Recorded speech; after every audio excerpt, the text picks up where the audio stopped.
welcome to episode 10 of the Steaming Pile of Awesome podcast.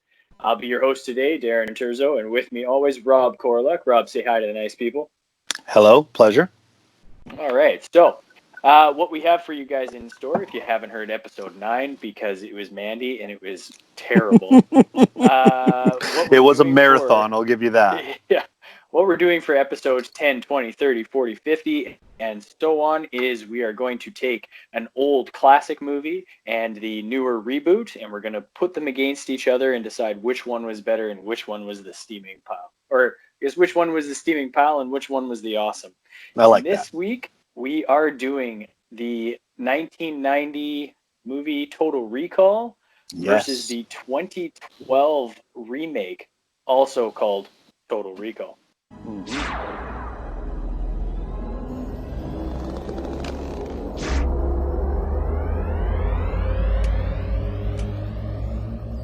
It's your first trip? Well, don't worry. Things hardly ever fuck up around here. Good evening, Doug. What do you know about this recall place? Stay away from them. Don't mess with your mind, man. Welcome to Recall. First time? Tell us your fantasy. We'll give you the memory. Hi, honey. What are you doing? Some men just tried to kill me. Muggers? Are you all right? No, they were spies or something. And Harry from work, he was the... Get down! Harry from work, he was the boss. Take it They were easy, going to Doug. kill me. Doug, nobody tried to kill you. They did, but I killed them. I went to recall after work. And What?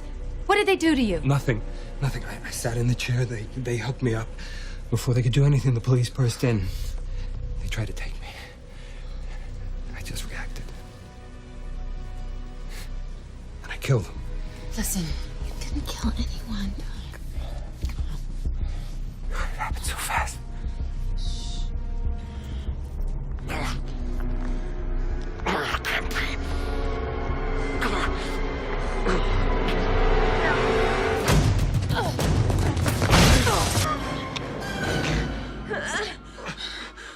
Laurie.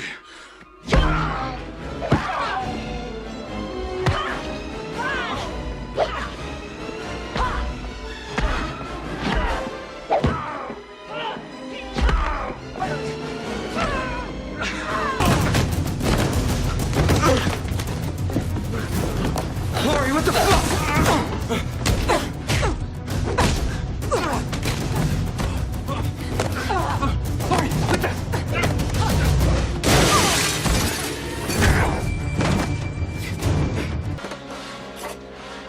Why are you doing this, Laurie?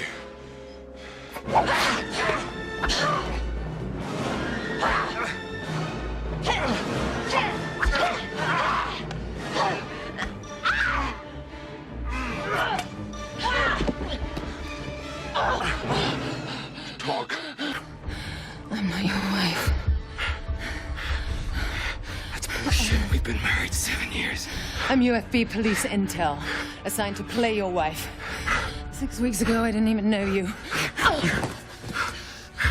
What are you talking about? Your whole life is just a dream. Okay, then. If I'm not me, who the hell am I? If I'm not me, then who the hell am I? All right. So, Rob, let's get this started. I'm going to be doing the original Arnold Schwarzenegger classic.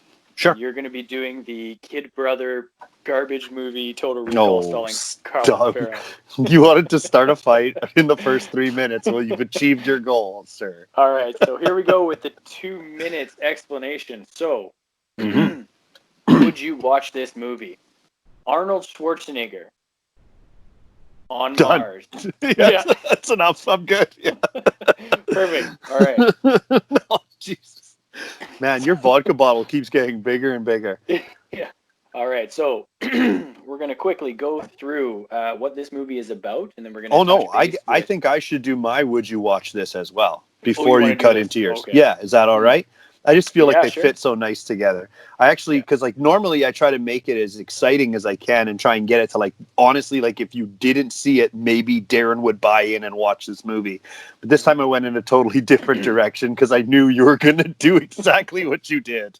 3 words, right. finished. Yeah. I decided to make mine sound a little more like a rom-com. Are you ready, Darren? Would you watch this? Colin Farrell has to choose between Kate Beckinsale and Jessica Biel, and only Harold from Harold and Kumar can help him. While taking a staycation, Doug Quaid really upsets his wife and is forced to leave his modest apartment and uses this time to play piano. He takes the subway with his new girlfriend and accidentally gets an old man shot.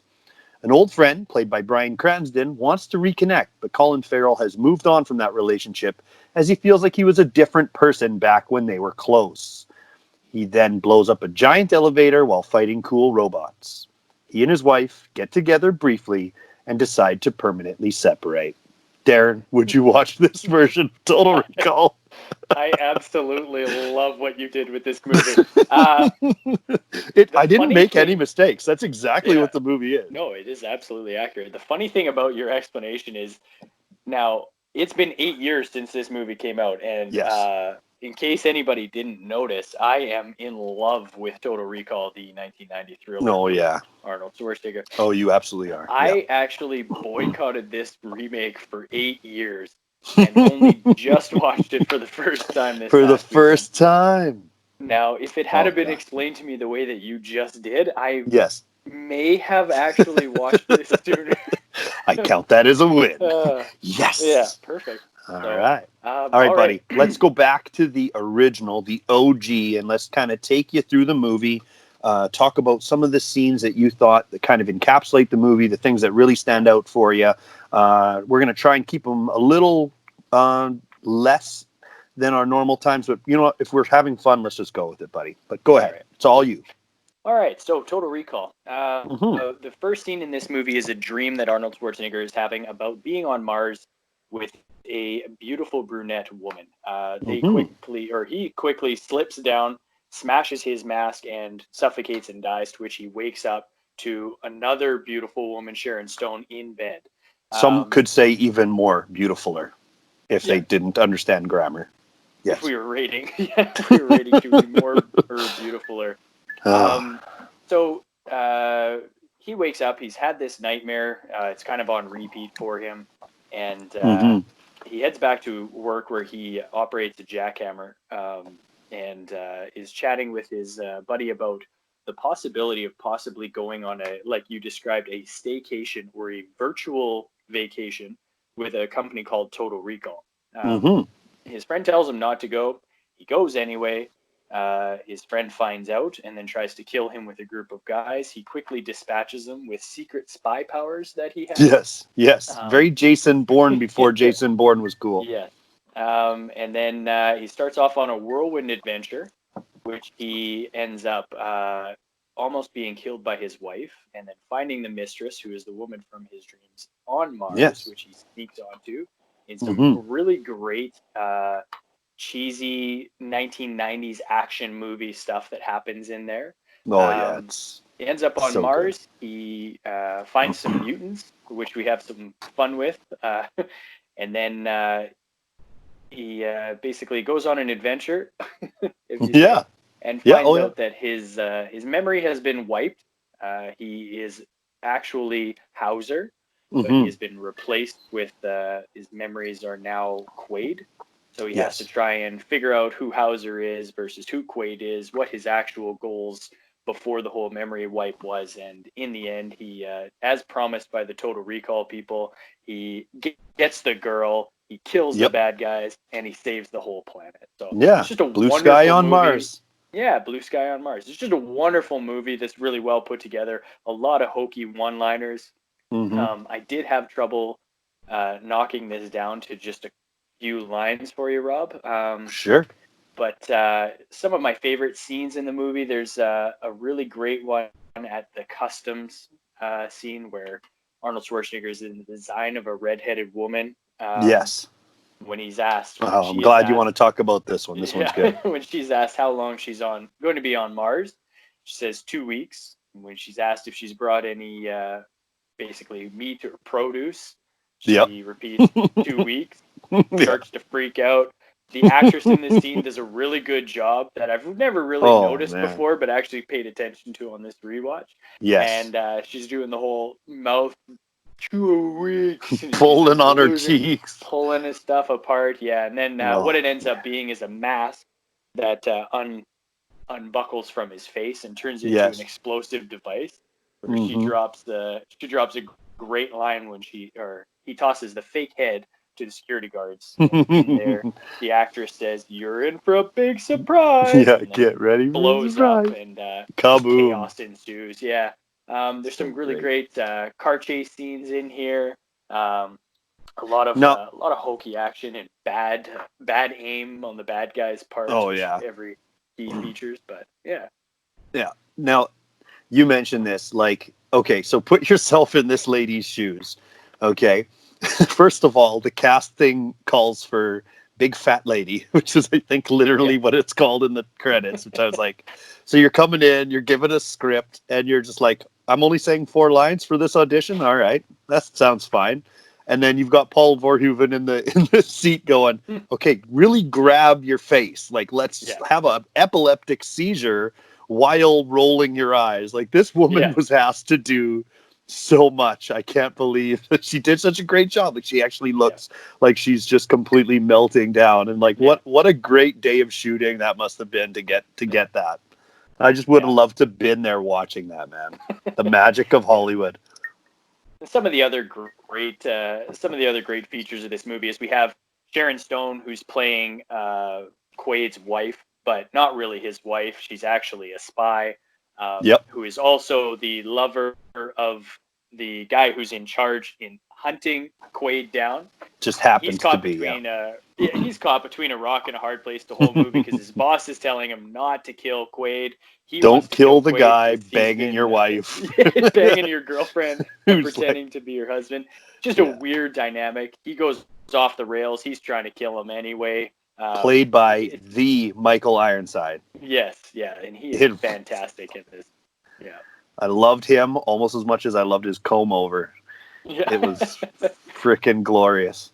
And I loved the seamless transition of the bad guy going from, and I'm not sure which one's first or which one's second, but the bad guy from RoboCop is the bad guy in this movie. Ronnie Cox! Such a great nemesis character. He does so good in being just an absolute dick. Ronnie Cox is amazing in everything he's in. Now, you and I are like big nerds, right? And I don't think after all of the small little drops we've made about Star Trek: The Next Generation, any of the people listening to this, they know at this point that we're kind of like closet Trekkies. But he was in a couple episodes of Star Trek as well, and he played like a crusty old captain. Does an amazing job. And in there's like a classic scene where like the actual Captain Picard has this like fish in his like ready room. It's always got a fish in the background, and that fish is there for every single episode of every single season, except for one, when this guy played by Ronnie Cox tells them to get that fish out of my room. And in this movie, he gets angry and kicks over an aquarium full of fish as well. So I propose to you, Darren, Ronnie Cox hates fish. That's what I'm saying. He very well could. Or it's just something that they decided to roll with and give him like a character. Like, what do you bring to the table, may have had something Ronnie Cox? to do. He's like, I don't personally hate fish, but I really like playing people that do. So that could be kind of my niche. I really excel at murdering fish on camera. Yeah. I love fish, but I'm good at it. What can I say? I'm the best in the world. It's kind of like, I can't remember the actor's name offhand, but he's in Game of Thrones, and he plays Ramsay Bolton. And then he also plays the guy who kills Keanu Reeves' dog in John Wick. Sure that does. Sets him off the edge. And it's just like, I mean, people already hate me quite a bit because I'm Ramsay Bolton in this other show. And, he's a real dick. He's like, I don't know that I can exceed it. And the scriptwriter's probably like, let's get you to kill a dog in the opening act. He's like, hold my beer. Hold my torture device. Yeah. Hold my torture device. Yeah. Oh, man. So this is just a great adventure movie. It's just real slappy. It's meant to be a ton of action, but it's laughable in some scenes. You have great one-liners, like I mentioned before. There's just a ton to choose like from on here. Clever Girl. She's distracting him in her apartment, and meanwhile the bad guys are like mustering in the lobby, and their little video phone is set to it, so she's got to distract him. So she's being all sexy time with him, and Arnold realizes like, this is way too nice. What's going on? And he turns around and he sees the bad guys coming up the stairs on the video phone, and he turns to her and says, "Clever girl." And it's like, I had no idea that Jurassic Park's Muldoon was a Total Recall fan. That's great. I love it. Like, seriously though, like, that's got to be a nod, right? That came out 3 years after this movie. Yeah, so it had to be a nod to this movie. Like, we love Verhoeven. How do you say his name? I don't know how to say his name right, so I'm probably saying it wrong. I thought Verhoeven, but... Verhoeven? Yeah. I thought it was a Hooven. It could be. So, did you recognize the taxi driver? The robot. Like the Johnny Cab? The Johnny Cab. Yeah. He's an actual actor. Did you recognize him? I didn't. He's played by Robert Picardo. Do you know who Robert Picardo is?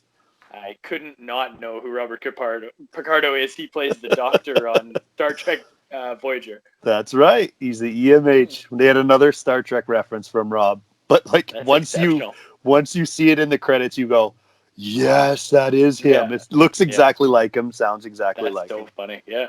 I There's like did not put that together. There's also a mutant in it that kind of grabs him by the arm when he's saying one of his best lines. Arnold's got a ton of lines, but my favorite line in the whole movie, I don't want to ruin it because it might be in your quotes. So he meets Melina for the first time. She remembers him, but he doesn't remember her. She's the hooker that also runs the resistance. So she goes up to him and grabs him by the junk. Very first thing that she does to him. And she says, "What have you been feeding this thing?" And he says, "Blondes." Blondes. It is a great line. It is just ridiculous. I'm like, that's the movie we're watching. There's honestly too many. There's too many lines to count in this movie. Like, these one-liners. Every time somebody's talking, there's just a really good reply that's like just hammers it. Yeah. Can we agree the writing in this movie is almost perfect? Yeah. Just for where it's going with. And one of the things that I really like about this movie that I've been contemplating for probably over 20 years is it actually happening? Right. And is Quaid actually Hauser, and is he actually a secret agent? Or is it not actually happening and it's just a recall memory? We could spend an hour discussing this because they have actually no idea. They're very clever. Divulged it. Yeah. Yeah. Well, they're very clever in how they place things in the movie that are obvious clues one way or the other, but they do a good job of balancing them. They actually put in both. And I'm going to be honest with you, when we get to talking about my reboot movie, it's the same way. They do a great job of balancing it where you think, oh, for sure it's happening. And then you go, oh, wait a second. Like, let's talk about my favorite scene. Let's talk about a scene where Quaid has gotten away from the bad guys. He is now at a Mars hotel, just kind of relaxing, getting ready to plan his next move. He's been rebuffed by his hooker girlfriend, so he has no more leads. And while he's sitting in his hotel, which I called the Hotel Hurley because it had like the exact same sign as like the Hurley outfits, he's sitting in his hotel room, and who shows up but like this guy who runs Recall. And he was on a commercial earlier. He'd seen him before the Total Recall place. This was actually the guy that kind of was in the commercial that convinced him to go. Yeah. And he shows up with his wife, Lori, and he says, this is all a dream. You can't wake up because you're having a psychotic episode and you need to wake up, and I'm here to help you. And all you need to do is just take this red pill and you'll wake up and everything will be fine. And of course, in this scene, I started thinking to myself, I'm like, there's no way that I can logically find that they would know how to find him, right? Like, that guy, whether he works for the agency or not, whether Lori works for the agency or not, there's no way for them to have tracked him down and come in unarmed. Like, it doesn't make any sense. So at that point, I'm thinking, like, okay, this has to be right. It has to be part of his like recall dream sequence that he paid for. But then there's other scenes that completely counteract that. Like literally the guy, when he's loading him in, says blue sky on Mars. That's a new one. And then later at the end of the movie, sure enough, he's got blue sky on Mars. And it's like, yeah, it's like, spoiler alert. Yeah, sorry, I'm jumping ahead here. My bad. You know what? If you haven't seen this movie in the last 28 years, that one's on you. You have to do yourself a favor and watch both of these because they are something special. That's true. So anyway, he's at the bar. He gets felt up by Melina. He says he's been feeding it blondes, which his wife is literally a blonde lady. We haven't even talked about the 3-boob girl in this scene, but we are going. I do get to her. We are going to talk. We have to really, really unpackage that. But he comes up. This is an absolute staple of an entire generation of like iconic things, iconic hookers in movies. And there's really it's like Julia Roberts in Pretty Woman and the 3-boob girl from Total Recall, who has no name. Right. She doesn't need a name. Yeah. So I want to talk about a scene in a minute, but I was getting to Tony first. So Tony grabs him by the arm and he says, you got a lot of nerve showing your face around here. And of course he's a mutant with some deformities on his face as a result of like bad air and cosmic radiation or something. And Arnold turns to him and says, you should talk, or look who's talking, right? So but like Tony, I always thought was, when I was watching for the first time, I could have swore it was Michael Biehn, right? Like the guy who plays the Terminator killer in the first Terminator movie. He plays Kyle Reese. And I always just assumed that was him under the makeup because he looks and sounds just like him. But it's not him. It's Hank Schrader from Breaking Bad. Oh, really? Which I thought was really cool. Yeah, a young Hank Schrader. We've kind of gone through as much of Total Recall as we haven't. Now, I'm assuming that people who are tuning into this podcast will have at least seen this one, if not seen both.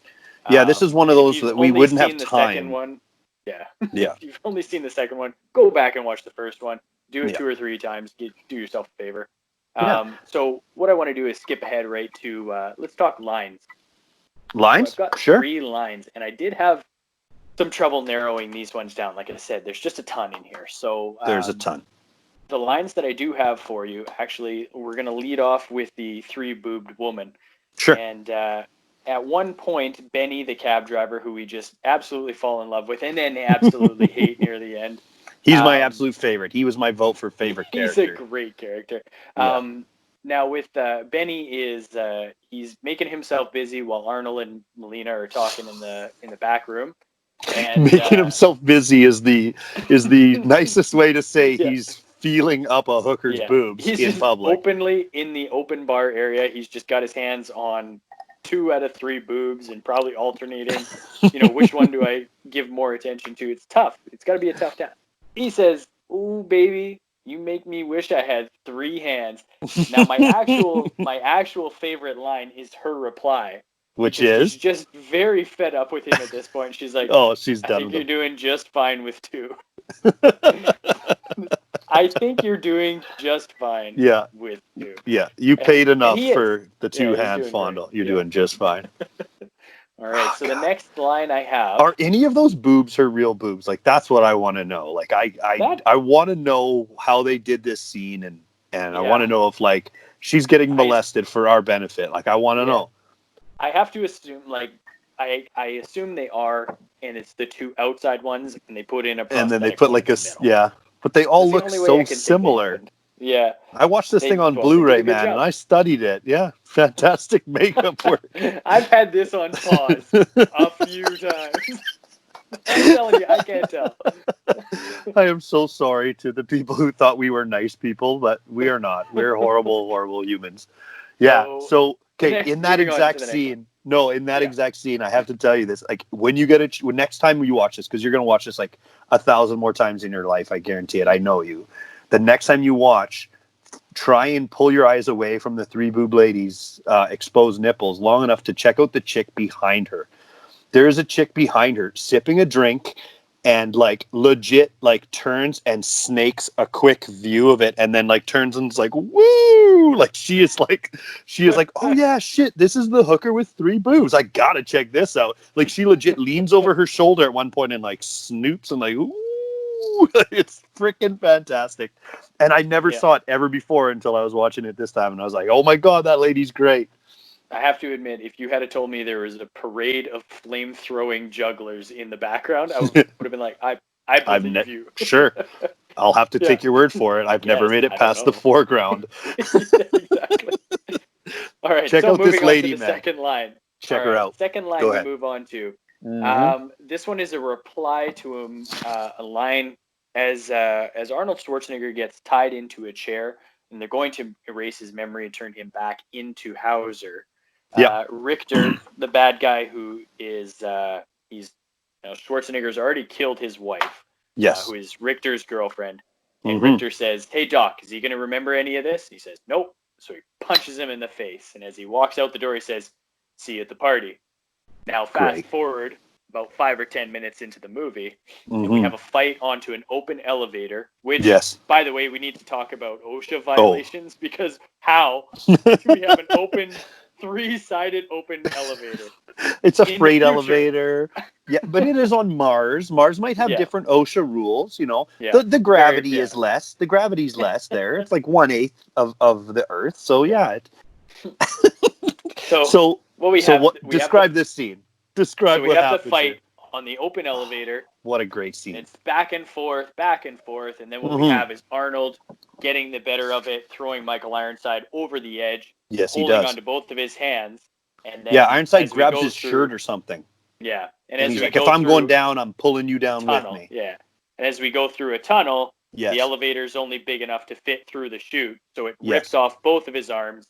And Arnold looks down, and he's got both the hands, and he throws them over the edge. He's like, "See you at the party, Richter." It's just fantastic, because you have to assume that's by far my favorite line in the whole movie. Yeah, you have to assume that like Richter's on his way down, and he can hopefully hear it, and he's like, "Oh, damn, he got me with my own line." How dare you! Yeah, you bastard! You better hope I don't survive this. He literally ripped my arms off and killed me and talked smack on the way down. That's great. And then threw his hands at him. And then threw his hands off nonchalantly. So that's a lot of 2. blood and gore and blood packs in this movie in classic Verhoeven style. Yeah, very, very bloody. And then we have one of my all-time favorite. All 3 of these are all-time favorite lines. Sure. But we have the fight scene between. First is the fight scene between Arnold Schwarzenegger and Sharon Stone at the hotel, and then Melina jumps in, and it's a fight scene between Arnold and some bad guys while Melina and Sharon Stone are going at it. And then we have Sharon Stone gets the advantage, and Arnold Schwarzenegger finally grabs a gun and points it at Sharon Stone, and she tries to so sweetly be like, "Oh, honey, you wouldn't shoot me. I'm your wife." She snaps back into like innocent bunny mode so character well. Is just so fast. It's great. She does that multiple times, usually the other way. Really well. Yeah. So, their fight scene at the beginning is great too, where they're like fighting in the apartment in the dark, and she's doing all these kicks to him. What stuntman took 2 shots to the nuts for this movie? That's what I want to know. That guy gets a gold star. He's probably still jumping on his heels 30 years later. They're still not down. So she kicks him in the dick a lot of times in this movie, probably so 7 times. Unfazed by the snap back to the innocent wife routine. To bunny mode, Caps her right in between the eyes. She falls to the ground, and he gives her the ice cold look and says, "Consider that a divorce." You have to do his voice. You have to do his voice. I did. Whenever I know you do. I know you did. You did great. You have to. You can't not do Arnold. No. I actually debated this of whether or not I would try and impersonate Arnie, but you just can't. It's involuntary. It's like a funny bone. You hit your funny bone. It's the same deal. Right, so I need you to pick your favorite of those 3. I love all 3 of those, Darren. My honorable mention goes to Arnie as well. He's at the very beginning of the movie. He's just woken up from his Mars suffocation nightmare dream. And his wife is jealous of the girl in his dreams because That's how some people are, I guess. And she says, you know, you dream about her every night. And Arnold says, yeah, but I'm always back in the morning. So good. Oh, okay, that's cool. But very like, it's a comforting, great yeah. line. Like, oh, honey, I'm Yeah. always back in the morning. Like, Yeah, don't worry about it. I gotta say, it's always been my favorite. I'm not voting any other way to be funny or coy. I'm going with "See you at the party, Richter." Oh, It's so good. Excellent choice. it's an exclamation point by throwing the severed arms Yeah. that gets it over the edge of the other two. Yeah. We So didn't even before talk we about get- the slippery baby. How could you not talk about the slippery baby? Please go. The leader of the resistance is Kawato, Yeah. who is this mutant that comes out of another guy's stomach area. Yeah. That guy has no recollection of what's happening because he's just basically like a carrier. And this thing can see, he's a psychic. He can see the future. He can like read people's thoughts. He can help unlock memories. And he's the guy who helps Arnold's character Quaid realize that the thing he has to do is turn on the reactor and give Mars fresh air, which I have major issues with, by the way. Side note, when you melt ice, it turns into water. Water, when heated, turns into steam, none of which is oxygen or air. And I mean, like, they didn't go any further than that. And I was like, wait a second. Look at all that water vapor. I think there's a lot of things in this movie that they just made without real consideration. Sure. Of like, you know, like they looked into the future and they came up with all this futuristic stuff of what it would be like. And I believe the movie's set in like somewhere around 2200. And, and reasonable. One thing that I laughed at was, in the recall scene, shit starts to go sideways. Sure. And they believe he's having a schizoid embolism, but he's still which makes no sense because embolisms are instantly fatal. But go ahead. Yeah. So he's still unconscious in the chair, and they're trying to figure out what to do. And the boss, the owner of Recall or the salesperson of Recall, he says, "Dump him in a cab. I'm gonna refund his credits." And nobody has ever heard of this guy before. Nobody's ever heard of Quaid.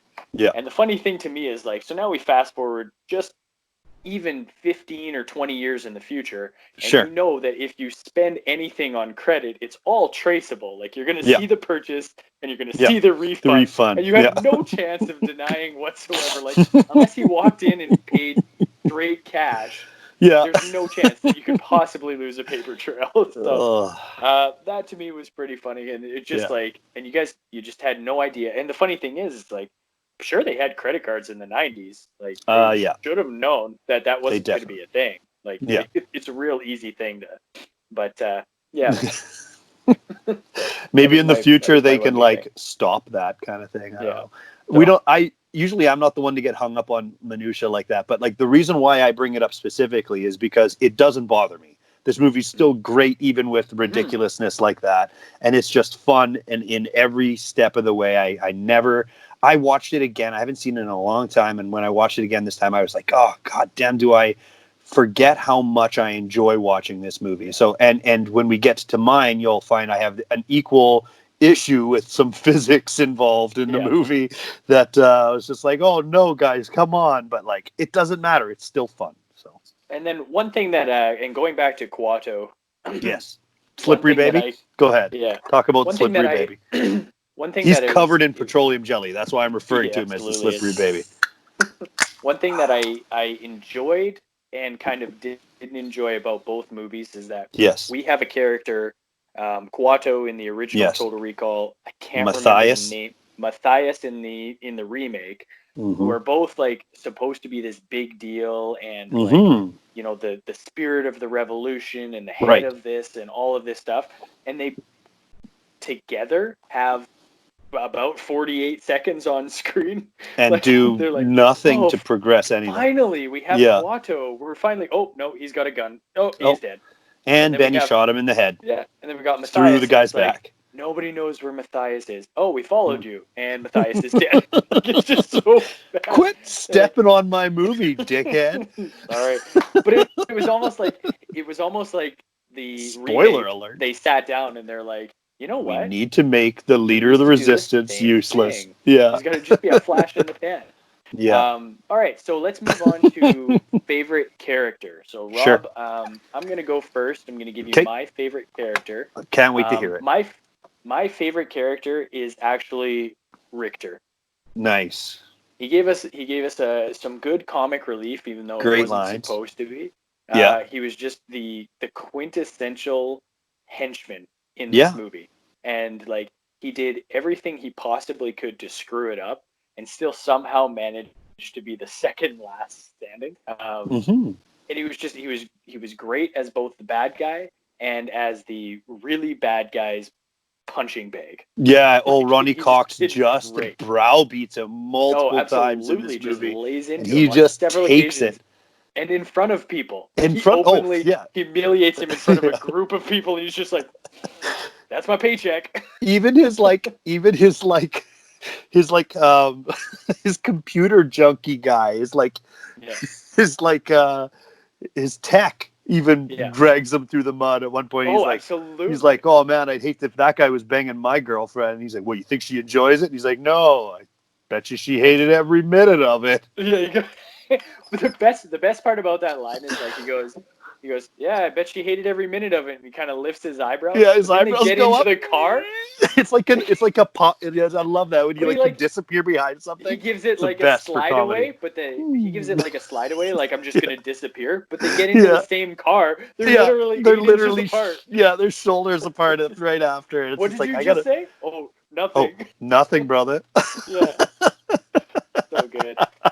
So that is my favorite character. Now I need to hear yours. Well, okay. So I couldn't decide, so you got to pick for me.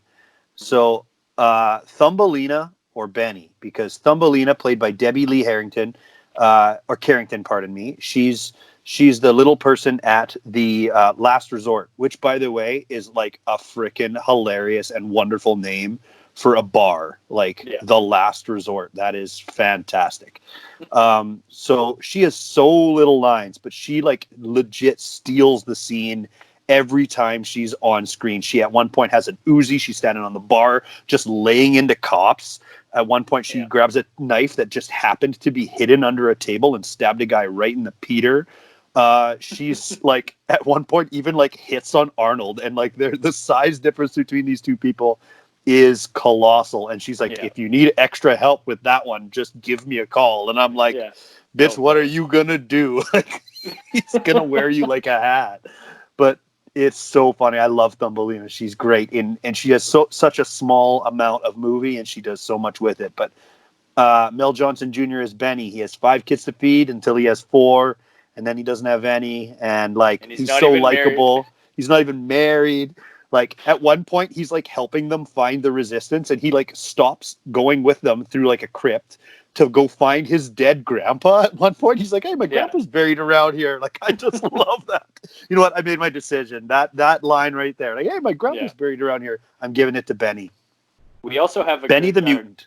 A great line delivered by Arnie as he kills Benny. He drills through the capsule on the drill machine, and he's like, "Benny, screw you!" Just drills him to death, which is like ridiculous. He drilled him to death. Another great Arnie line. Yeah. So good. So, all right. Well, that's it for my movie. I guess. So good. Yeah. Yeah. Did you like it? Obviously you did. The first 20 times I loved it. The next 30 times it was one of my favorite movies. Like, this is just great. All the way. Starts off great, finishes great. Just fantastic. Love it. Yeah, it's definitely a Verhoeven movie because like the blood packs and the crazy, like funny, almost like sarcasm. I'm not even sure what it is, but I'm sure there's like a thing that people who know movies would talk about. But like there's like a scene where like there's like a news report, and it's like talking about, and the police managed to subdue the terrorists with minimal violence, and they're like lining them up into fire squads and just murdering them in cold blood in front of everyone in a camera. It's just yeah, exactly. It's and everybody watching the news is just like they're just used to it. minimal. Minimal violence. Yeah. Yeah. The future is very different. Yeah. I really loved it too, man. I thought I was a little worried watching it because I haven't seen it in a long time. And I was like, if I don't like it enough for this podcast, I'm going to be really upset with myself. But no, it's still great. It still holds up. All of the special effects look fantastic. The miniatures look great. Even the slippery baby is still nightmare fuel. It's all the way. It's good around, man. And then we queue up 2012. They decided it was so good that it could do a reboot. So this movie, at least in the first part, sticks a little closer to the short story by Philip K. Dick, and then it kind of goes off on its own in some key elements. So I'm just going to talk about those a bit. But basically, the one major difference between the two movies, besides the fact that this one takes place completely on Earth, no Mars in this movie. It only mentions Mars once in kind of like a throwaway joke. By the way, we're starting our second movie, so I'm starting my second bourbon. So I hope you're okay with that. But so we start with Colin Farrell this time, and he's having a dream or a flashback as well that also involves a woman, but he's running away from these cops with rope light guns, and he's with Jessica Biel. But then he wakes up to his actual wife, which is played by Kate Beckinsale. So these two guys are doing pretty well for themselves in these movies, I would say. They do all right. They do okay. So I'm going to break this down to like kind of 3 parts, and we'll talk about each one separately, if that's all right. And I'll try and keep it as short as I can, but you know me.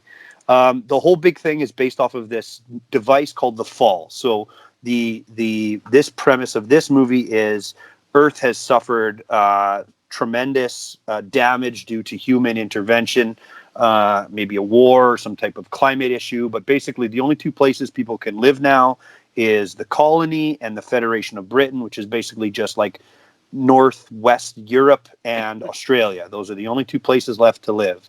Britain is very rich and affluent and technology based. The colony is very crammed in and very, very not rich, very poor, very kind of like life in the slums kind of thing.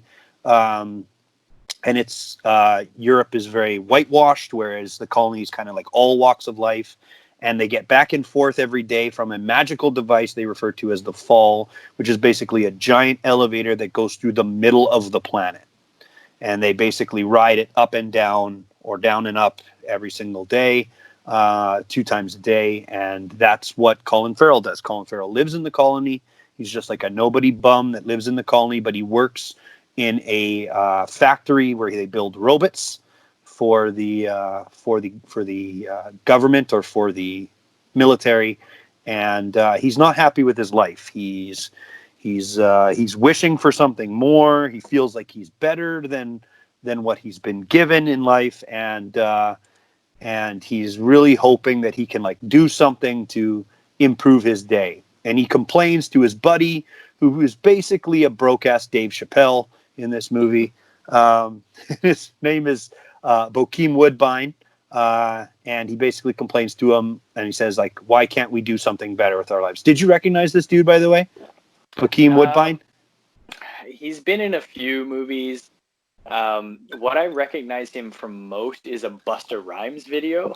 Oh, really? Mid-90s, yeah. Interesting. Can't remember which one, but yeah, I do. I remember him. He's familiar. Very familiar. Come on, we making money. Now pop your muffin while we be watching you shaking your shit. Like your ass on fire. He's got a very. You could have given me a million guesses. I would not have arrived at your answer ever. Show me Busta Rhymes video. Yep. So he's a very familiar actor. He's got a gap tooth, which kind of sets him apart, and a really distinct voice. That he didn't share with us in the Busta Rhymes video, but in a few other movies. Yeah. He's. I don't want to take anything away from him. I just wanted to make that joke because he does look, to me, very similar to Dave Chappelle. He's a fantastic actor. He's the Shocker in Spider-Man: Homecoming, so he plays like the dude, the right-hand man of the Vulture in that movie, and he's really good in that one. So they discuss recall just like in the first movie, and he's warned just like in the first movie by his beer drinking buddy that don't go there. You can get lobotomized. If it goes wrong, it's going to be bad. Just kind of like enjoy your life. So he goes out for beers with them, and they kind of have this like vent session, and he basically says like, you got a good life, man. Like, don't let it pass you by. Like, don't wish for more. You've got everything right here, what you need. Like, don't wish for more. You can mess up what you got, kind of thing. And he basically says like, get your shit straight, because you could lose it all. Like, appreciate what you got. But of course, he doesn't listen. So he goes to the red light district in the colony, where they have robo hookers and 3 boob ladies as well. In this movie, of course, a great nod to the first one. This is a little bit different because it's obviously like in the first movie, I don't know why, but I always thought it was kind of like a mutant or a modification or an alien thing. I don't know what I thought it was, but in this one, it's obviously just like literally an augmentation. This lady started with 2 boobs and was like, what would life be like with 3?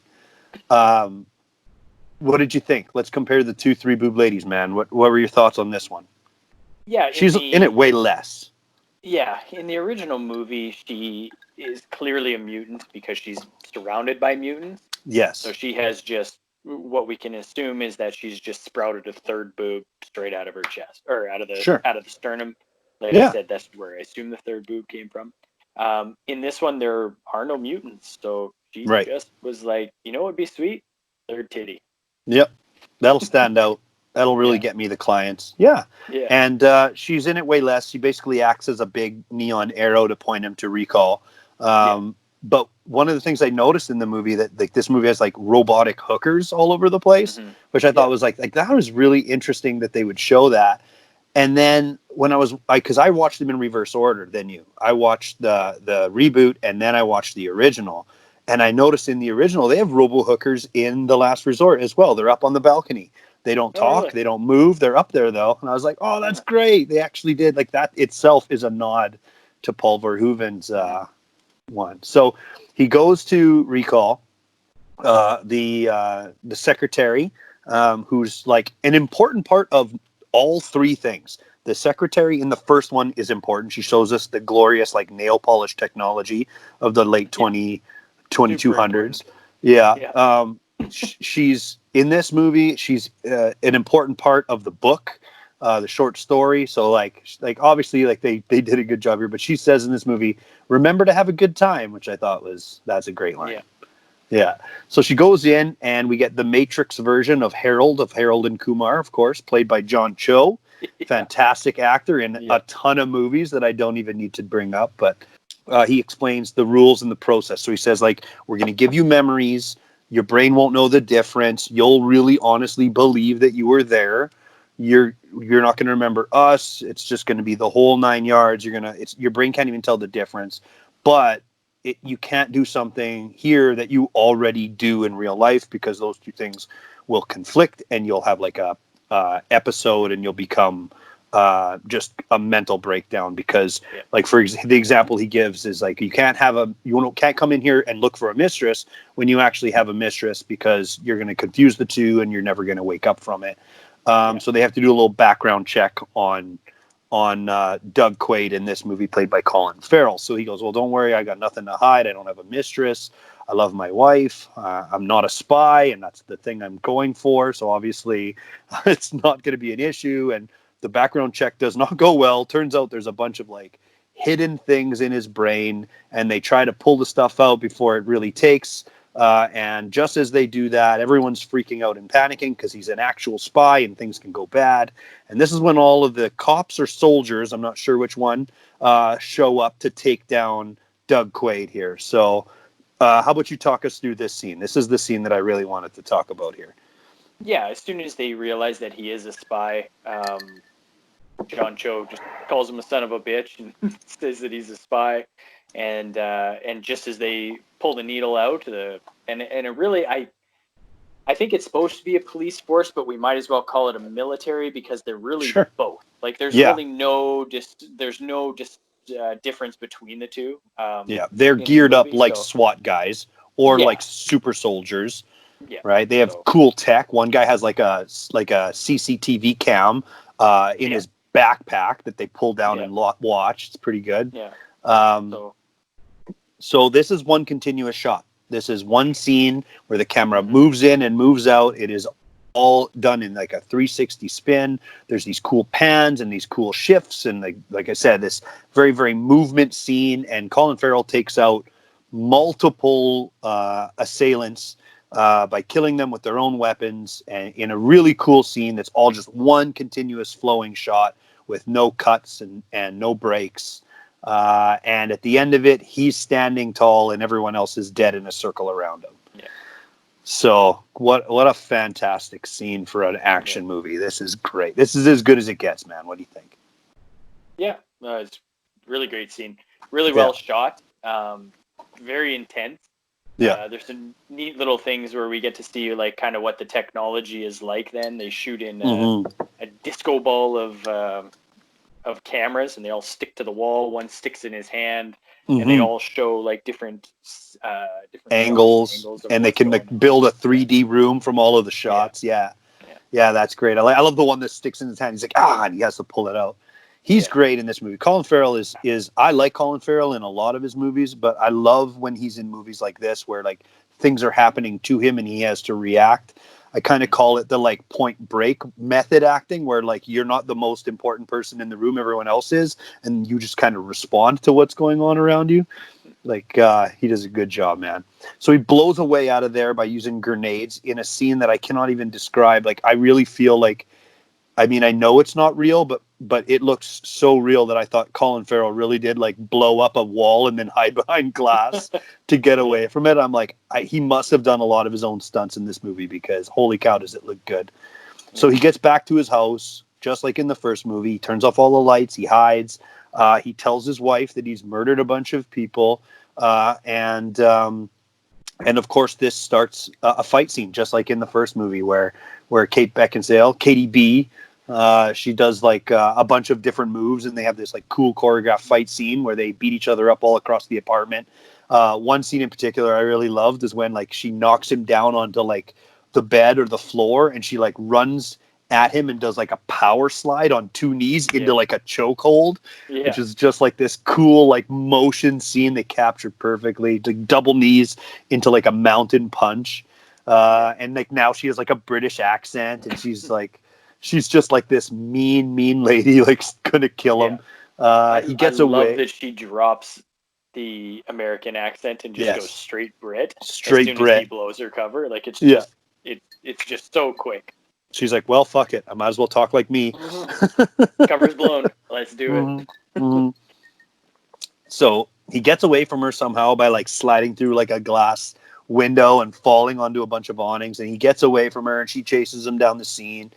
And we get like a first look at like the synth robots that are in the movie later, a whole bunch more. And they look super cool. Like these are by far my favorite effect in the movie. They really add to this version. I really enjoyed them. And he's got like a phone in his hand, I guess that only like rich people from Europe have, because it's like new in the colony. But like a guy phones him and says, hey, like you're compromised, go to the bank and use this number. And I'd get rid of that phone because that's how they're tracking you, which in the first movie we didn't talk about it, but they track him with like this like weird tracker up his nose, which is gross when he gets rid of it. In this one, he just also gross, like takes a shard of glass and like cuts into his hand and like pulls his phone out of his hand. So we've got some synth robots and hand surgery. He goes off to the bank. Did you notice something cool about the money he pulls out of the bank? Barack Obama was on the couple of the dollar bills. Yeah, he was on the Hyundai. Yeah, Barack Obama was on the Hyundai. Cool. I love that. Yeah. I thought that was a so neat. Yeah. I wonder if they'll put Trump on any money. I'm not going to say anything, because if there's people who watch our show that are in the middle of all of that right now, I'm just going to quietly be Canadian and just drink my whiskey and smile from afar. So he gets away from all of this, but he manages to end up on a freeway being chased by everybody, and Jessica Biel comes back into the mix. She plays Melina, and Melina picks him up in a like what I would call like a maglev vehicle. They float across at high speeds on a big freeway platform.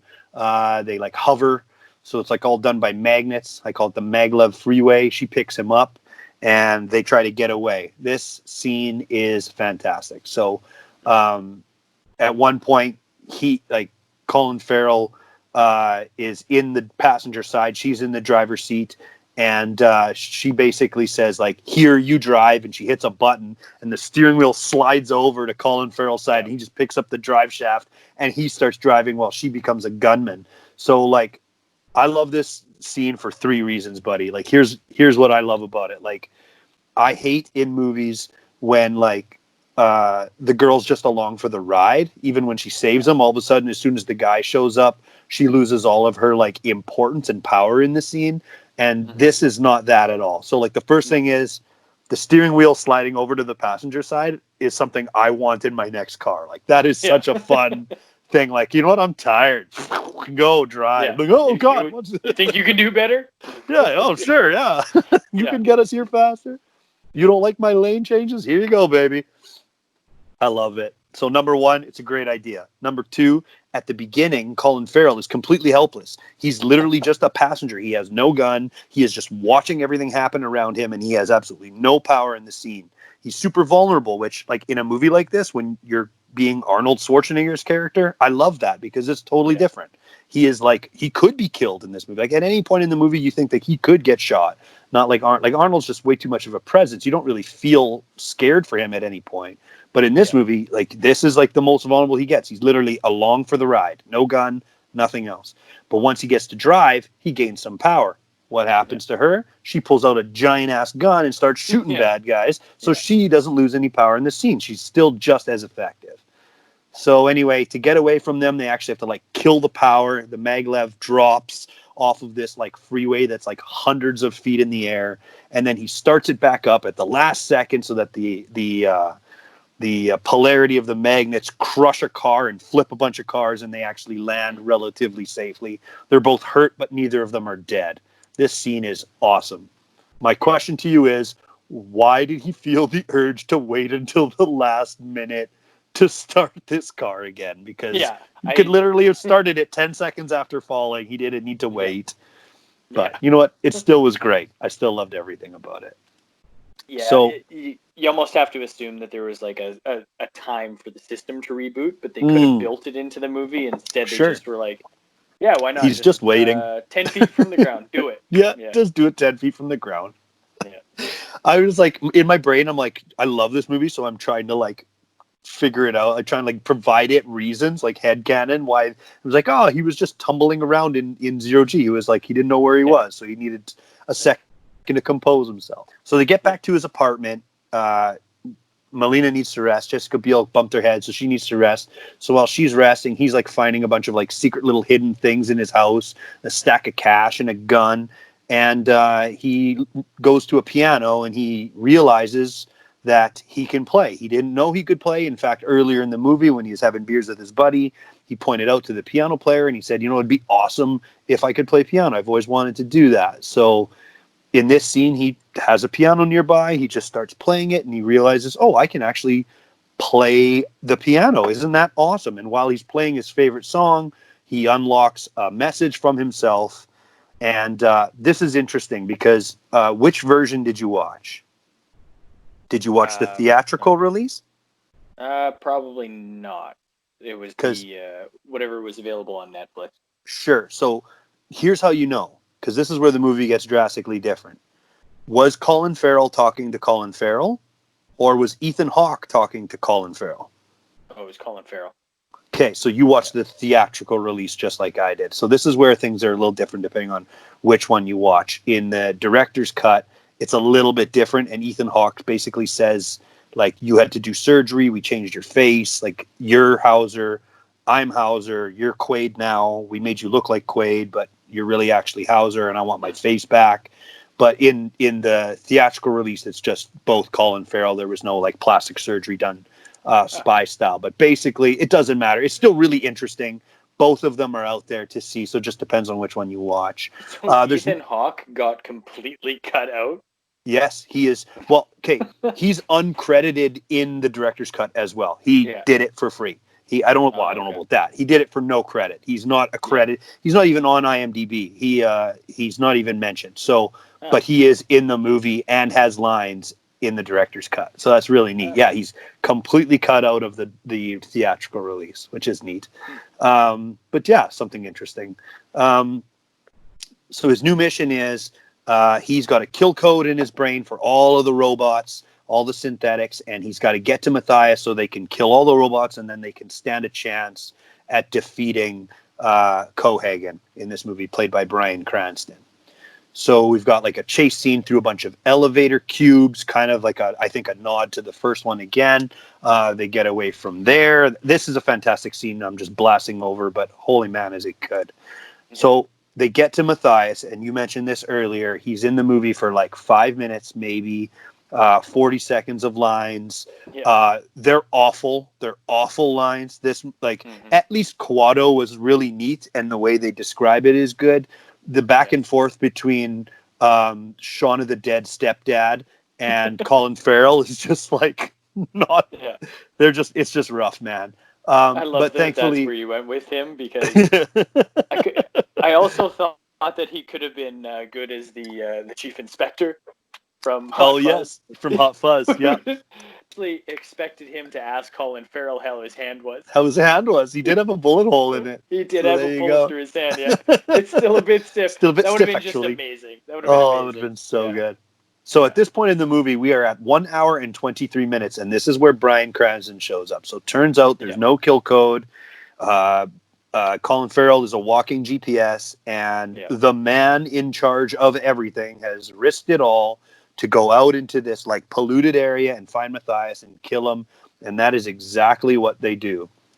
They decide for plot reasons to steal old JB here, Jessica Biel, and they peace out. Quaid is going to be turned back into Hauser, who is, I guess, a bad guy and friends with Bryan Cranston, just like in the first one. And he, with the help of a dude that helped them earlier, he gets away. So real cool scene where he like steals people's guns and shoots them while handcuffed to a chair. Yeah. Really awesome, but we're going to move forward. So we got to the final scene. You got Bane Farrell stealing a convenient left behind chopper to get to the final showdown. So they get to the fall, and he's got to save Jessica Biel here. So this is the last scene I wanted to talk about. It's super cool. So like Cohagen has like this like giant elevator full of robots ready to go to the colony and just F stuff up. And Colin Farrell's got to get her back out of this thing. So he plants a bunch of bombs. He climbs in through the bottom. He works his way to the top. And at one point he gets her out, but they're surrounded by dudes. To get her out, though, it's really funny because it's like to get her out, he uses like that rope light gun that they used on him at the beginning of the movie. And I was like, oh, good. Like he's not killing innocent people just doing their job today. Like he's just trying to like non-lethally take them out so he can save Jessica Biel. That's kind of a cool addition to the movie. It makes me feel like he's more heroic. Oh no, he's shooting everyone else. It was just a thing to use the rope light guns. Okay. You just wanted to use it that one time. Just that one time. It would have been so much better if he's like, as they like magnetically get pulled towards the gun, he just throws it over the edge so they go flying. They're like, into the core of the earth. He looks over. He's Good like, luck with that. See you at the party. Just gives him a nod like for no reason. Yeah. There's two severed hands for no reason. He's just like throws them over the edge. Over the edge. They actually do that with a robot. They actually have like an elevator crumple a robot with two hands. They do, it's a good homage. There's actually a ton in this movie. I little didn't Easter eggs. Really pick them up, but they're actually there's quite a few, and it's really good. And they're not like in most cases shoved in your face. You can enjoy the movie without any of them, but they're fun to talk about. Yeah. Mm-hmm. So they do this zero-G fight, and it's like when the fall hits the center of the Earth. It's going down to the center, but then it goes up to when the world flips. So basically, it goes down really fast. When it hits the core of the Earth, it flips, and then you're going up slower and slower until you reach the top, and then boom, you're where you need to be, which is kind of a neat idea. But they get it really wrong unless I don't understand how it works. So, like, if it's in free fall, you would be weightless the entire trip, which would make sense because they have those things, but that's not what's happening. They have gravity when they're running around. They just don't have gravity in the middle because that's the middle of the earth, which is like, it's weirdly backwards. Like, that's where most of the gravity would be in real life. Whereas as they're falling, they would just be floating around the whole time until they got to the other side and then got sucked down. Yeah. It doesn't matter because it's still a cool idea and I was willing to let it go. But it leads to this brilliant scene where just as they're captured, all the guys go into zero G and everyone just starts floating, and all the soldiers aren't ready for it because they don't take it every day like Colin Farrell does. And this is where he like takes everybody out by shooting them. And while he's shooting them, Newton's third law is making him go backwards, and he uses that actually as like a jet propulsion to get away, which is actually really good physics. So like they have like a really bad physics scene, and they're like, we actually know what we're doing. And then they throw it in. Psych, you thought. Psych. You didn't know. Yeah. So, of course, he gets to the top. They decide to get Bryan Cranston into a fist fight with Colin Farrell, which doesn't make any sense because he's so much more menacing when he's hiding behind his like elite black robot, which is super cool. He has like a fancier, more durable version of the white synths. But he gets into a knife fight and he loses because like obviously he's going to. Meanwhile, like Jessica Biel is just mowing down bad guys with like a gun turret. So good. The thing explodes, the fall is destroyed, and they are victorious, I guess, because they saved the day by destroying the fall. So now Europe and Australia are separate forever.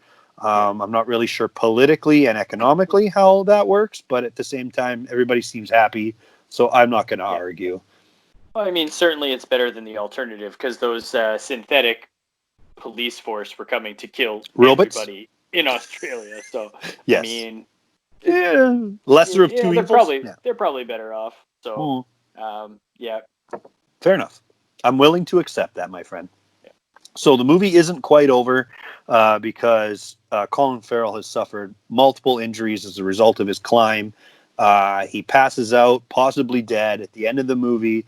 But he does wake up. He's in an ambulance with a bunch of EMTs, people working on him, and his lady friend is there, but something's different about her. She doesn't have her bullet hole in her hand like she's supposed to, and Colin Farrell figures out that it's actually his wife, Lori. Dun, dun, dun. And we get like a final 10-second fight where they go at it, and he shoots her, and she dies. So, they literally, at this point, go what I thought was kind of a nod to Die Hard, and they just go full Die Hard at the end of this movie, and they wrap Jessica Biel in a towel. Maybe bombs might be falling from the sky. I'm not even sure. And they walk off into the light. And right at the last second, as he's hugging his woman and he's had his whole thing, he sees an advertisement for a recall. So it's like, oh, wait a second. This is like YouTube videos. The advertisement here kind of means it might have been all a dream. So who knows? This one is like a who knows too. Yeah, very hard to tell. One thing that I did like about when Colin Farrell kills Jessica Biel at the end, or sorry, not Jessica Biel, kills... Get your pretty women straight. It's Kate Beckinsale. Kate Beckinsale. When he kills Kate Beckinsale, he shoots her in the chest and she blasts out of the back of the ambulance and lands on the ground. And all the cops come running up and they're like, oh, no. And they like start to freak out and they're like, oh, no, it's okay. It's him. Yeah, it's him. It's the guy we were trying to save. Openly committed murder and they have no idea about who this victim is. And they're like, oh, don't worry, it's Colin Farrell. It's Colin Farrell. He's good. Self-defense. Must have been. It looks like self-defense. I guess I missed the part when he pulled the gun. He's like, she's coming right for me. And he just shoots her and away she goes. Yeah, so down she goes. They were very quick to forgive. Oh, yes. This murder stuff. Yeah. But, the cops knew. Yeah. They just knew. Yeah. Great finale. Oh, this movie had just the right amount of Easter eggs. I love the piano scene. It's one of my favorite scenes in the movie. The fight scenes and chases through everything were just great. The sets were amazing. The The fight scenes were highly choreographed, but they were lots of fun.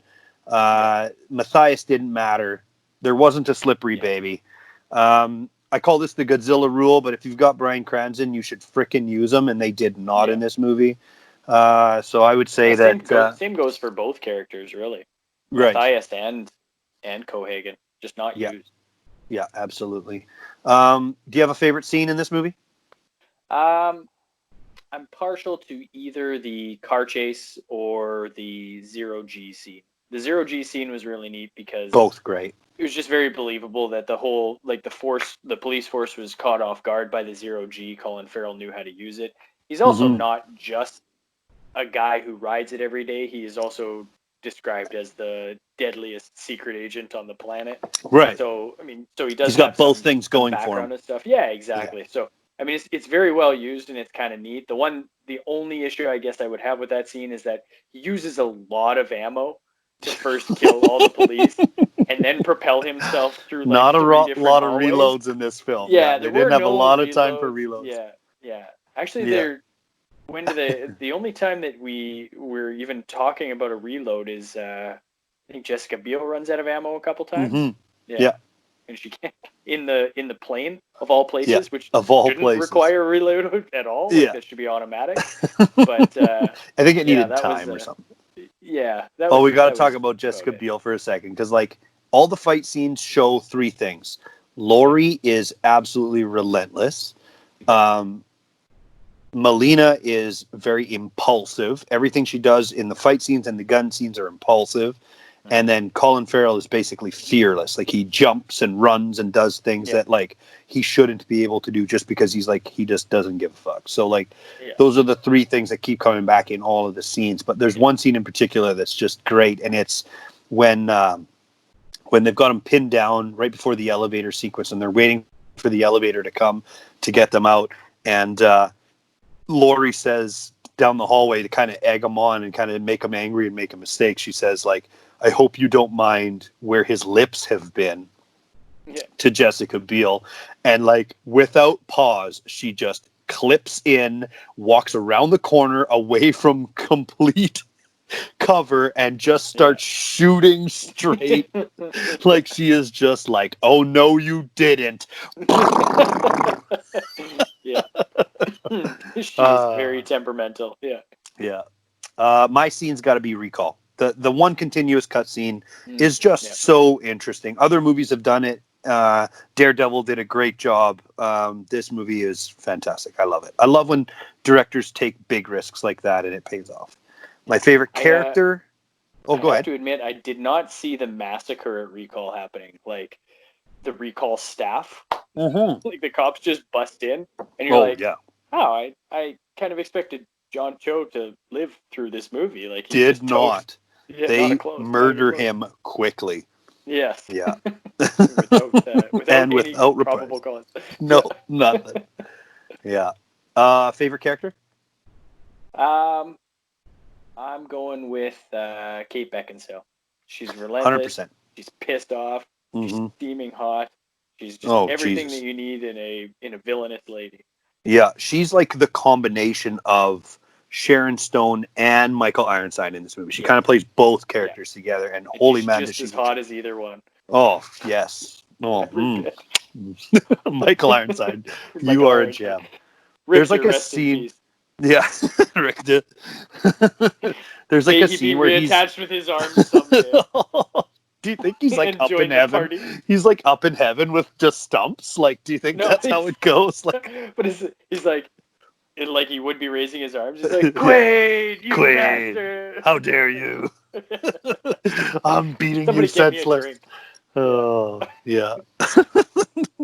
He's basically the knight of the Monty Python and the Holy Grail. He's the Black Knight guarding the bridge. I was going to go with young Darth Vader, but sure, you go with the bridge knight, sure. He did not have the upper ground. No. Oh, my God. Okay, all our jokes, man. We're cutting into my quote time. Okay, so quote number one. Yeah. Quote number one. Colin Farrell comes home.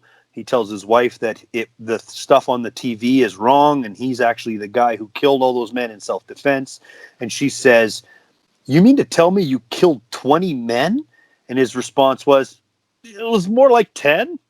Yeah. And like the follow-up to that is she still doesn't believe him at all. And she's like, what did you do? Throw your book at them? It's That like one's a super great funny, line. yeah. Just cuts them up. Yeah. I did like the line on a couple levels because it did set up that would you throw your book at him? That was an excellent follow-up line. Mm-hmm. But I liked that they said that there was 20 guys, but he only counted 10.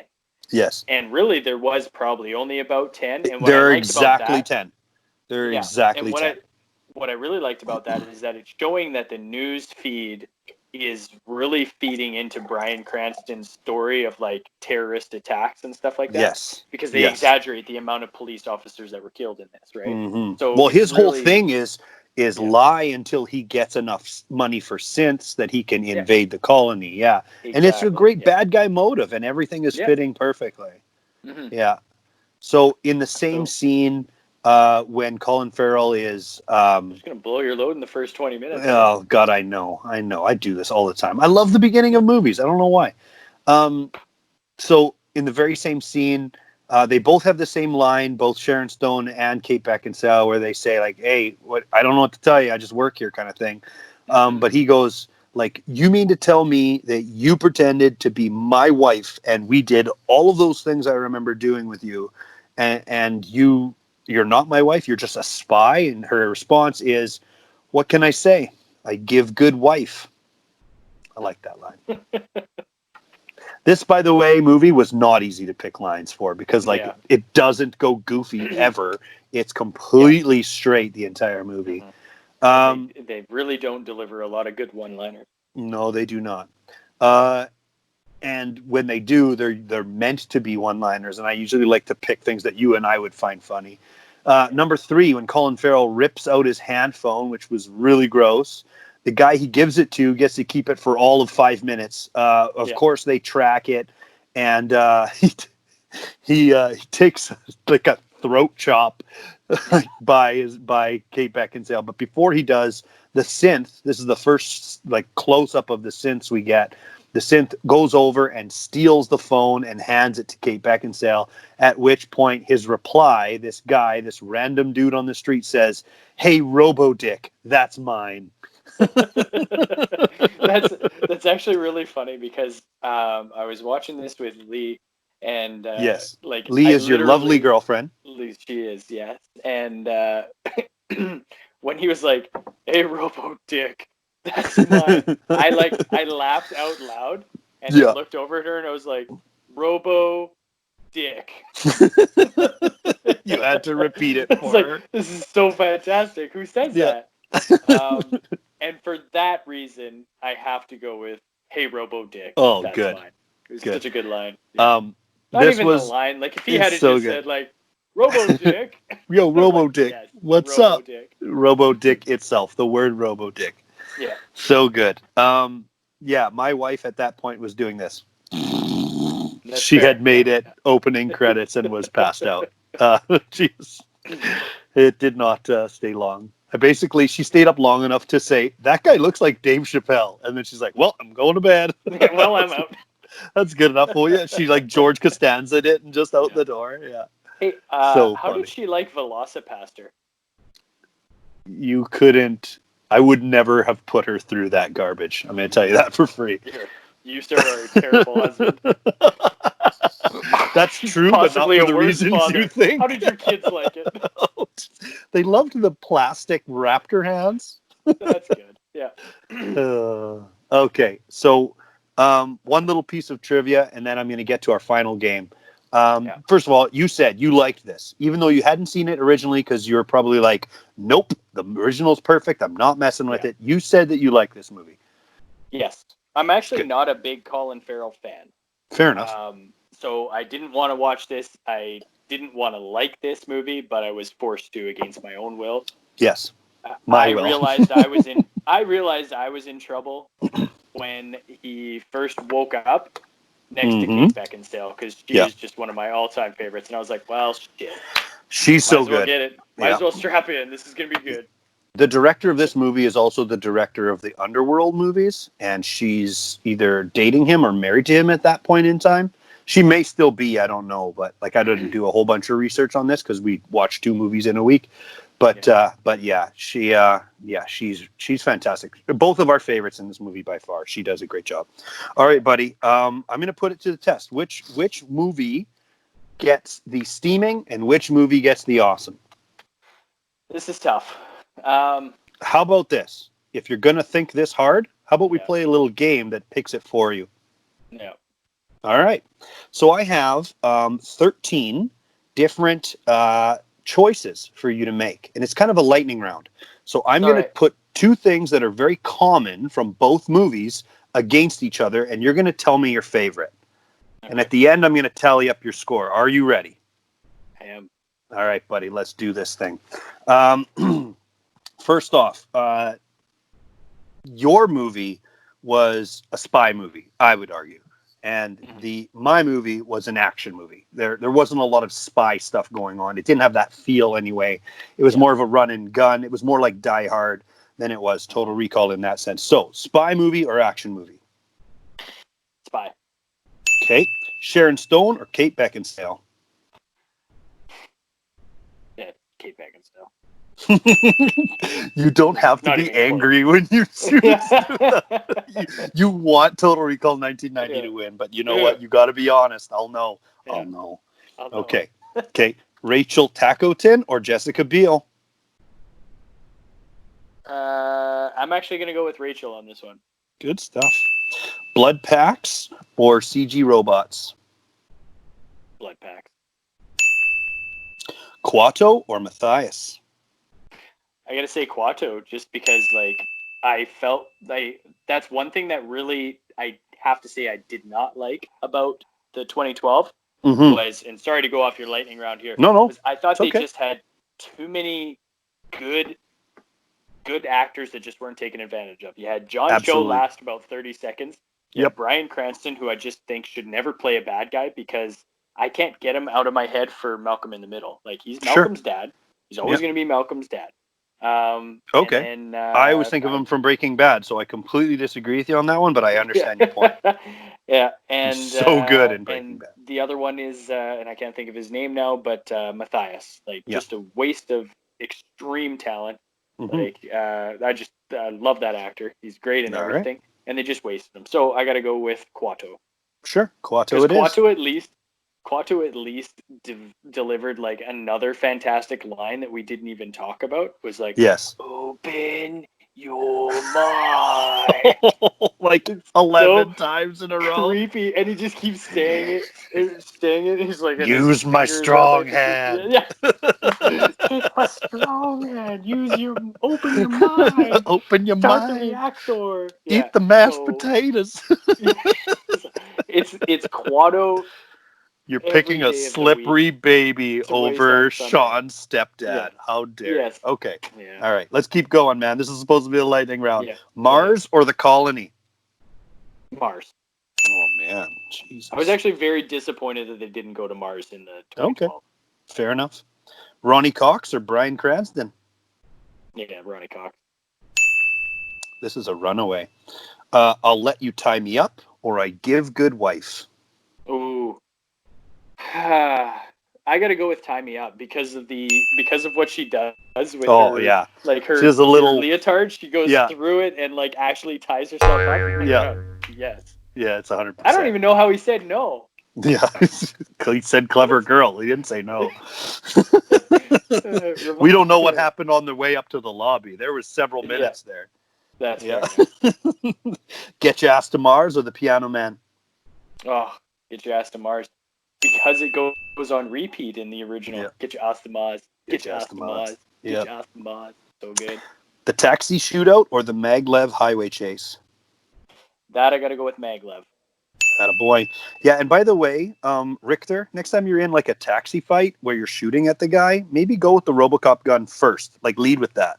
Don't shoot the handgun first and then switch to the giant-ass gun. Yeah. That's a free piece of advice there, Richter. Yeah. Yeah.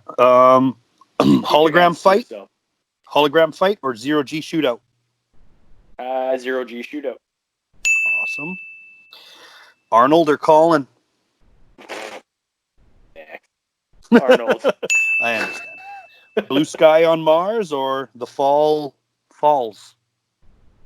Yeah. The Fall imprisons, or what is it? The Fall imprisons us all. Yeah, lame. Or Blue Sky on Mars. It's ringy, catchy. I want to do it. Dude, that's fair enough. It's a runaway for you. It's 10-3. Ooh, excellent okay. job. 10-3. You are absolutely a fan of the 1990 movie. Yeah. Well done. Yeah. You don't even now, have if I to had argue. if we were actually comparatively and critically analyzing this, I Sure. would have to say that if you had to pick one is awesome and one is steaming pile, just the hokiness but the fun of Total Recall, the 1990 version, I would say that would probably be the steaming pile. But it just has so many factors that I absolutely love. Right. So, as a movie, it's hard to take it as serious, but it's also smarter and it's also more fun and it's also clever in a lot of ways that this movie isn't. This I thought of this when I was watching it. The new one is like it's really pretty. It looks really good. It's lots of fun, but it ain't. It might be a date. It might not be a marry kind of thing. Yeah. Whereas the 1991 is definitely much smarter in a lot of ways. So I actually have a lightning round of my own for you. Ooh, you're dropping new stuff on me out of nowhere. All right, here we go. All right. Okay. So mine is an extreme lightning round. It's one question. I'm ready. Which set of titties were better? Oh my god. Kate Beckinsale. Wait, no, sorry. Oh, you're the threes, just the threes. I need to know which three you preferred. I'm going 100% with the new one. Answering this question is making me a creep, but I don't care. The lady playing the three boob girl in the new remake is stunning, and I could not tell the difference between the reals and the not reals. They must all be real. She must have actually gotten surgery. Yeah. So we have a slow way to get How dare to you the make right me get a answer. creep? Just make me look like a creep at the end of this thing. Just make me look like an ass. I'm sure both actresses are lovely. Mm-hmm. I'm sure they are. But My really, lightning round, really I boils answered down it to as well. I answered mine, and mine came down 7-6 in favor of the new movie. There you go. It came down to Bryan Cranston and Ronnie Cox, and I picked Bryan Cranston. Everything else was equal. We just have a longer way to get to the right answer. Right. Because I'm all for the original. Is that not like a perfect explanation of both our friendship and this podcast? Like I a have longer one question version for for you. me. I have 13 for you. Oh God, let's get this over with. You wouldn't have it any other way. That's the end of it, my friend. Yeah. That's the end of it. That's episode 10. We've gotten 10 in the bank. Did you think we'd be able to keep going with this thing and make it work? We're both very busy people, so I find it awesome that we found a way to get to number 10, and I can't wait to see what number 11 is going to be. Yeah. Do we have that ready? Which one would you like to do? You want to do the one that I think you want to do? Yeah. Does it involve killer tires? There's no way that we're not on the same page here. It involves killer tires, doesn't it? Yes, it does. All right. We'll do the killer tire movie. Folks, is going to be Rubber. A movie about a sentient tire that goes on a killing spree. And I cannot wait to see how this is done. We're only doing this because I don't have my random number generator handy. We're only doing this because it's not around. As soon as I saw this movie, I had drop everything and watch it. Yeah, exactly. Yeah, this was going to be, if it wasn't, literally, if this had to come to my attention last week, we might have skipped this to episode 11 and done Rubber. And then came back to this. Yeah. Man, I'm super we will be excited. watching Rubber, Darren. Don't worry. You're going to get your way. It's fine. Perfect. All right, we'll see you next week, buddy. Yeah, you bet. And for those of you that stayed this long with us, we're up around an hour and a half. We're sorry, but we had to review these two fantastic movies. Yeah. I promise we'll get this down under an hour eventually. Absolutely. Like and subscribe, and we'll talk to you guys soon. Rob, you have a good one. Yeah, you too, brother.